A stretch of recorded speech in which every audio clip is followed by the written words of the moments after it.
ప్రభుత్వ జూనియర్ కాలేజీల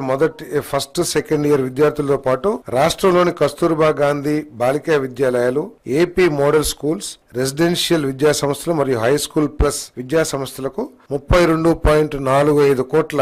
వ్యయంతో 2025-26 విద్యా సంవత్సరం నుండి సర్వేపల్లి రాధాకృష్ణన్ విద్యార్థి మిత్ర కింద పాఠ్య పుస్తకాలు, వృత్తిపరమైన పాఠ్య పుస్తకాలు, పోటీ పరీక్షల మెటీరియల్స్, రికార్డ్ బుక్స్, నోట్ బుక్లు కొనుగోలు చేసి సరఫరా చేసే ప్రతిపాదనకు మంత్రి మండలి ఆమోదం తెలిపింది. ప్రభుత్వ జూనియర్ కాలేజీలు కేవలం ఇంటర్ ఎడ్యుకేషన్ కే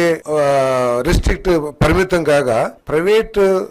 జూనియర్ కాలేజెస్ లో పోటీ పరీక్షలకి, జేఈఈ వీటన్నిటికీ కూడా కోచింగ్ ఇస్తున్న విషయం మనకు తెలిసిందే. మరి వీటి పట్ల ఈ కోచింగ్ తర్వాత ఈ జేఈఈ ఎగ్జామ్స్ పట్ల తల్లిదండ్రులు, గవర్నమెంట్ స్కూల్లో చదివే పిల్లల తల్లిదండ్రులు కూడా ఎక్కువగా ఇంట్రెస్ట్ చూపిస్తాం. దీని మూలంగా